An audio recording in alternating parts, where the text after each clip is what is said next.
All right. Good afternoon, RIA members and others of the restoration industry that might be tuning in. I am here with Dave and Luke from Kelmann Restoration, 7-time winner of the Phoenix Award. 7 times. When I got that stat, I was like, I knew you guys had won like a handful, but I did not know it was 7.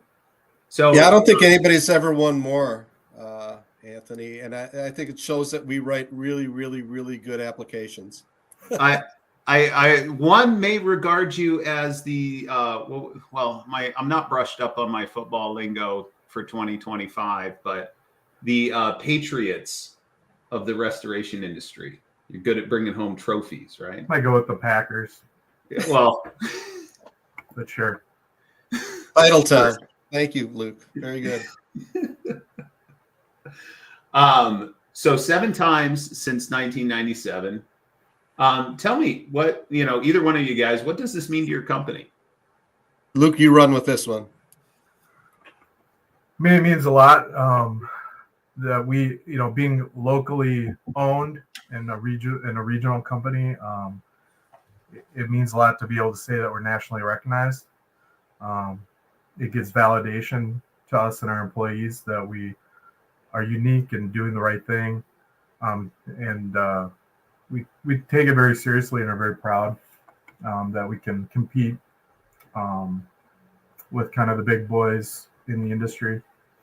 And from a marketing standpoint, it allows us to go into our clients, our commercial clients, our insurance partners, and talk to them about things that we can do, how we've been recognized, our specific jobs that have won the awards. And as we always say, these awards are only as big as you make them. And so if you get an award and nobody knows about it, it's not much of an award, is it? Yeah, that's true. So tell me a little bit about Kelmann. Like what's what I find is everybody loves a great origin story. So give me the origin story. Dave, you're the historian. That means I'm the old guy. Yeah. Well, Kelmann was founded, and I'll make it quick, in 1973 by 2 best friends, Dick Nigaman and Jerry Kelly. And Kelly Nigaman, hence the Kelman. There is no person named Kelmann, but it's a combination of their names. Awesome. And they started as a company that moved buildings, that bought distressed fire damaged buildings from the city and refurbished them. And the company kind of grew from there. It was certainly in the fire damage realm, though. And again, the physically moving buildings was something they did as well. And the business just evolved. And I started back in the early 2000s. And back at that time, we were just starting to dip our toes into the world of water damage restoration, as I think a lot of the restoration contractors were doing. And we did all, the classes and did all that type of stuff and became more of a restoration contractor than a fire damage contractor. Several years down the road, Dick Nigaman retired. Jerry Kelly brought in his son, Tom Kelly, to get involved in the business. Jerry ended up passing away, 7 years ago, Luke? Tom's been deeply involved probably the last 10 years, is now the sole owner. And Tom has also brought in his best friend from college to be our general manager. So once again, what's old is new. Kelmann Restoration is being run by 2 best friends. Tom understands the legacy of the business. He understands the importance of taking care of his employees. He's a remarkable young man. I've known Tom since before he was born. He's the same age as my oldest. So, and then Luke was brought along as well as a family friend. So it's truly a family business. Our moniker isn't it good to know that what is our moniker? Treated like family, something to that effect. Yeah. And it's that way inside our business, and we like to treat our clients like that as well. So 52 years in business now, 2nd generation, and run by a remarkable group of young men and ladies. and we're blessed to be here. That's awesome. So what does I guess this is a question for both of you, because I will assume there's probably two different answers. What's the Phoenix Award mean to you guys as individuals? Luke, you go first. I mean, kind of the same theme as what it means to our company, but it's validation, especially when you're a locally owned independent. It's hard to measure yourself. You're living in your bubble. You think you're doing a good job just from the inputs you're getting from your customers and the financials and your own employees, but to have that wider recognition and going to these conferences, being a part of the RIA, gives you validation that you are doing things right, and that you're hitting the bar or going beyond it. And it just gives you motivation to keep going and double down on the things that you're doing right. Myself, I love the fact that after we win an award, any type of award, Phoenix or any of the other ones that we've won, that we can bring that award back and sit down with the team that actually did the work. Mm-hmm. I'm on the sales side. Luke is our ops director. But to sit down with the boots on the ground people and literally present it to them and say, this is what you guys earned. This is an industry award. This is because you do the good work that you do that we get this type of recognition, and to watch the buzz that they get off of that, for me, that's the most satisfying part. So it's clear to me you guys have a pretty strong playbook around winning this award with 7 wins. Last year was your 7th. Can you tell me a little bit about why you selected that specific project? And really what I'm mining for is, those other members of the restoration community that are looking at your success here and going, hey, you know what? I'd like to bring a little bit of that home to my organization. Why'd you select that specific project? And maybe give us a little bit of information about the project. I mean, I'll let Dave kind of wrap this up, but just to start out, I think we feel like we kind of cracked the code on some of these school projects that we're part of. Speaking for myself, I think it's the type of projects that we're most proud of. And it involves a lot of the art versus the science side, the communication, how things are perceived by the customer and the community. In addition, just the technical aspects and getting the job done. And so to put that up for these awards and then to win them means a lot to us.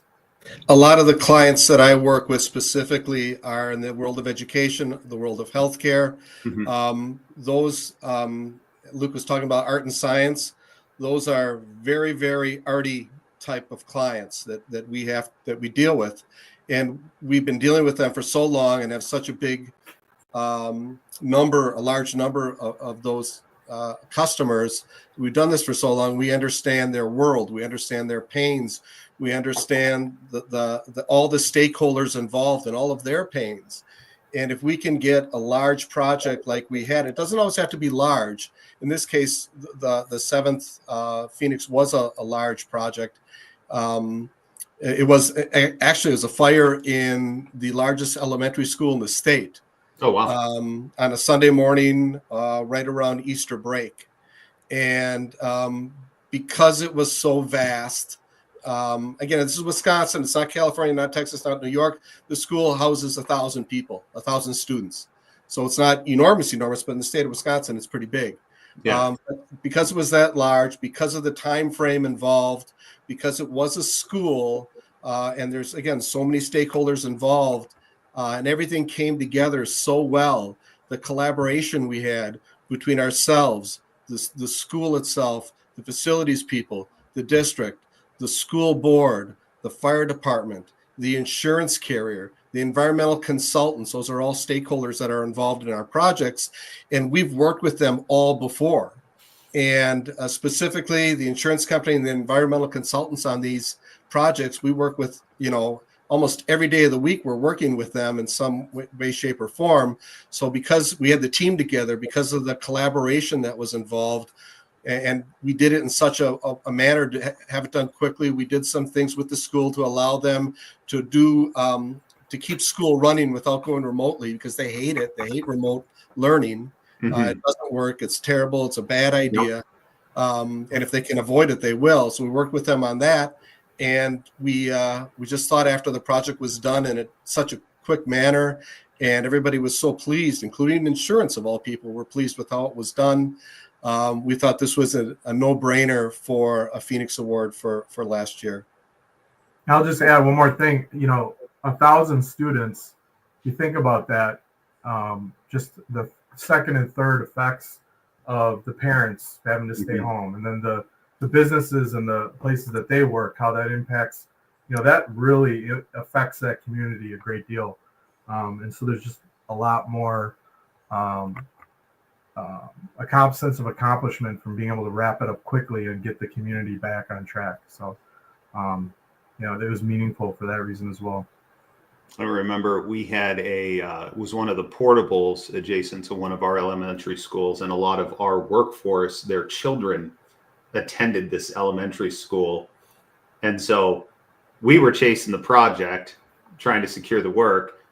In the meantime, guys are calling off work because their kids can't go to school. And I'm like, yeah. And they're like, hey, like, what do I need to do to make this happen? Like, do you need me to show up and do it for free? Because I need my workforce back. Like, how do we make this happen? We had employees that had students that were attending Bay Lane. Yeah. And so it's this weird little circle where you're like, no. Like, not only do I want to do it, I actually need to do it. Otherwise, it has a knife that cuts the other way against my organization. Oh, yeah. Yeah. What other projects in the past stick out to you? Like, through the lens of Phoenix Award criteria, help other members figure out, if they're looking through what they did last year, what good looks like.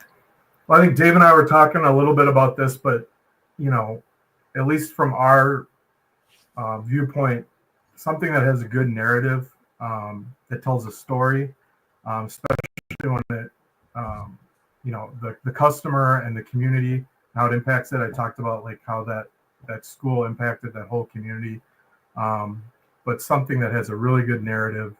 Obviously, any unique technical things that you had to do can add to that, that you're proud of. But to us, it's really about the story and the customer, I think, is the biggest part of it. Yeah, I'll give you an example of a couple of the awards, the projects we did where we won the Phoenix Award. One was a church where we had to reheat steel beams to bend them back into the original positions because the heat from the fire was so great. And that was back in '97. But we did that. That was our first Phoenix Award. We did another church that was a church school combination where there was a Christmas Eve fire caused by incense, I believe. Oh, and the fire department ventilated the church, but they ventilated it right through the school and made a $1 million fire, a $2 million fire quite quickly. And the expedients that we got the school back in, and then on the back end got the church back in a timely manner. That was very interesting. And then one we did in 2015, we did another school project. Again, you get the theme here, church, school, healthcare kind of stuff. We did a school where bats and pigeons had infested, if that's the right word, a copper dome, which is like the icon of the community. It's on their letterhead. It's on the community's city council paper.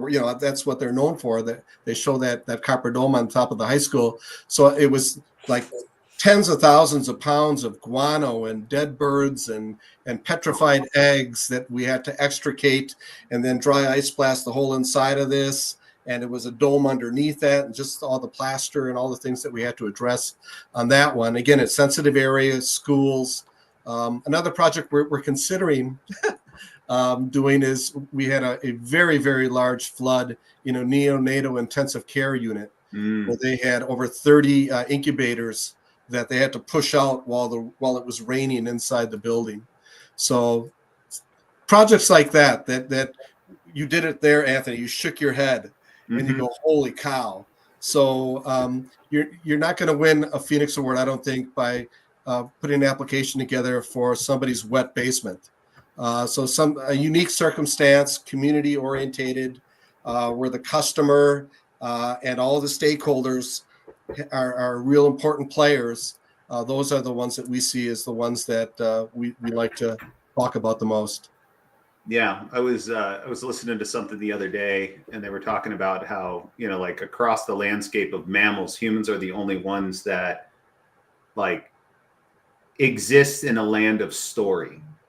Like if you think about everything else that exists, it's I need to eat, I need to procreate, I need to survive, right? But we're the only ones that are like, let me tell you a story about how this happened. And for some reason, the way that we're wired, like that is more motivating to us than where's my next meal going to come from, right? And so directionally, that makes sense. So if I had to summarize, I would say community impact, narrative, and then an element of technical, right? The hard, like how do we overcome the impossible?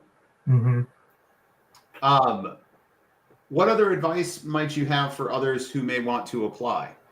Like, and I get it. This is like the Patriots revealing the Packers. Thank you. All hail Packers. The Packers revealing their defensive strategy a little bit, but like I think we're all in it in for the right reasons, right? And if somebody whips your tail on the Phoenix Award, you're probably like, man, that was a good one. They deserved it. One of our friendly competitors from down south in the land of the Bears came to us a few years back and asked us about the awards, and they're good friends of ours, and we took them aside and said, listen, this is what you have to do. This is what you have to focus on. And they won the award that following year. They put together an application. So you've already done this. We've done this before. Our friends at Alliance. I'll go spread the word. But yes, it's not being afraid to put together an application. Absolutely, positively spend time on it. Get more eyes on it. It has to be a story. It has to be a compelling story. It doesn't always have to be technical. It has to be part of it. But the story, as Luke was saying before, art and science, art sells. Yeah. And don't be afraid to apply. We encourage it. We love the Phoenix Award. It's important to our company. When there's the large franchises, the large corporate entities out there, it's kind of cool for us to say we've got more awards than they do. We like that. Anything to add, Luke? I'd just say, just like anything else, like grant writing or something like that, it is, you have to know how to do it. You have to spend a time on the actual application, not something you throw together. Don't just rely on the project itself. You need to tell the story. The story has to be there to tell, but you have to take the time to tell it the right way and put some time and effort into the application itself. Awesome. Whenever I interview people, I always feel guilty because I'm just peppering you with questions, and I feel like it's fair to turn the tables. Is there any questions that you guys have for me? I don't know about questions. I guess I would love to see RIA continue to promote the Phoenix Award. I feel, frankly, like in the past few years, it might not be as important doesn't feel to me to be as important of an award as it used to be. So I'm hoping that RIA, and just by this discussion we're having today, it shows that they are taking a lot more interest in it, that they will, again, put some more horsepower behind it. And we've got lots of good ideas for that, by the way. But it's always awesome to recognize people for a job well done on a national basis and give people motivation to do that type of work. And as Luke was saying before, we tend to be in a bubble, being an independent, and the more we see going on out there, the more we read about, the more we hear about, that adds motivation to what we do. And I would just ask, from the RIA's perspective, how does our perception of what we need to put together to give you guys and what projects we've seen successful, how does that line up with what you guys are looking for in applications and the type of projects you guys want to award? Yeah. So I've had the pleasure of, I think it's been 3, maybe 4 years, being one of the individuals that reviews the individual applications and makes, says, hey, like, this is a great one. This one should be considered. And I agree with you on, look, it's got to have a heavy element of the art, as you characterize it, the narrative. Personally, when I've reviewed them, I have a very community-driven mindset, but I'm always looking for those opportunities. Like if somebody has one that maybe is less technical, but has a clear value proposition towards the community and getting a community whole, those are ones that are, like A+, like will override other criteria. Like if it's impactful to the community, you got my heart, I'm all about it. And so I think that, proof is in the pudding, right? Like if you guys have won 7 times, you're doing something right. This year, we have 2 categories. So we, recognizing that, like we kind of always looked at it as this contiguous, hey, look, like get a property from the state that you get it into a state that it's back and operational. And so we broke that apart because we realized like our world of restoration really has 2 major components, right? There's the restoration or the mitigation side, and then there's the reconstruction side. And so we have the innovation and restoration and the innovation and reconstruction categories to go ahead and give a voice to both sides of that equation. And also recognizing that there are members that participate in certain sides of the business and decide not to participate in other sides. And we don't want to have unnecessary barriers, right? Because you can provide an impact on your community. You can check the box on technical. You can have a project that has a great narrative or a great story and just do the restoration or just do the reconstruction.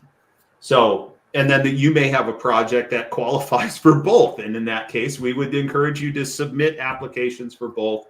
So then that way we can consider them. And so that's been pretty recent and something that, we recognized, and to your point, wanting to give a voice and expand more on the Phoenix Award. I think that is a good step in the right direction.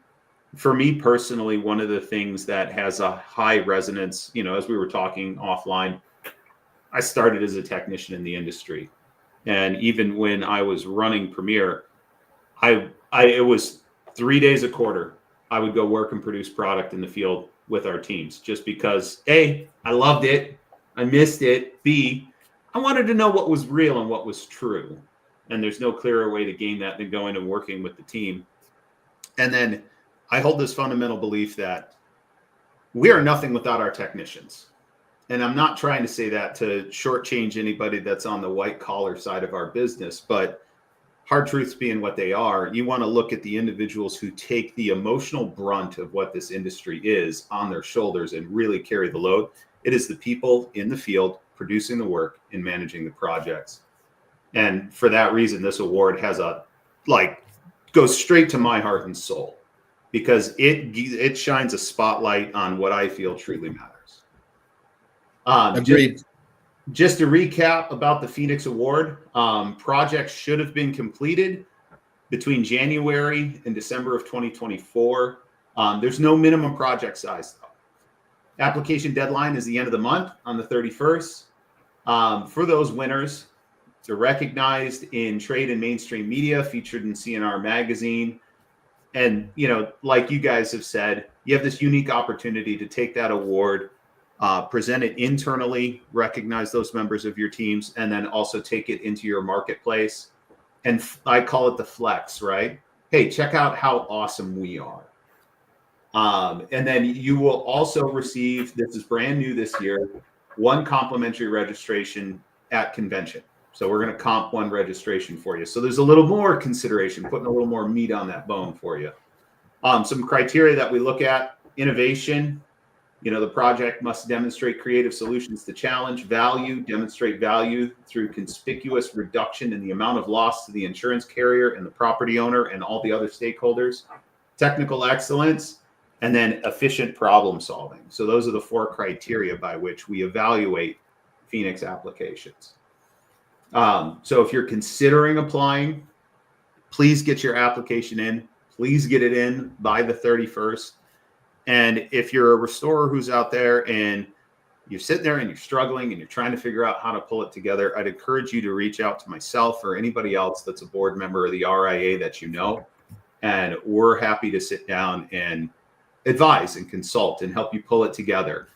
Of the years that I've had the pleasure of reviewing the applications, the best years have always been the ones where we received the most applications. When we've got a real competitive environment and we're agonizing over which one to choose, those are usually the best years for the Phoenix Award. Anything before we wrap down, guys? Funny you mentioned the flex. When I take an award out and talk about it, I refer to it as, I look at this award that I've got in my hand. This is called Praise and Honor and Glory for the non-participants, because you're right about the boots on the ground, the people that do the work. And I'm on the sales side, and I get a lot of the praise and glory for the work that other people do. And we always got to keep that in mind, that the people that are doing the hard work are the ones that deserve that award. So let me understand this. You actually take the physical award with you? I've taken it to like conferences. I'll put it on a table just to show off. Nobody knows what it is, but it gives me a chance to talk about it. Dude, Sure. whenever I would work trade shows, I always made sure we had the best pens. And I would I'd be like, oh, you've got so-and-so's pen here, take this one. This one's way better, right? And I would hijack other people's pens, but that fails in comparison to the flex of a Phoenix Award, in my opinion. Well, yeah, they don't know what it is, and sometimes it looks like you're showing off. But if we're not going to show off about ourselves, who is? Exactly. Part of what we do is educate everybody how important what we do is, because most people don't know. 10-4. All right. Thank you guys for joining me today. Looking forward to seeing everybody at convention this year. And I'll go ahead and sign us off. Thank you, gentlemen. Thank you. Thanks.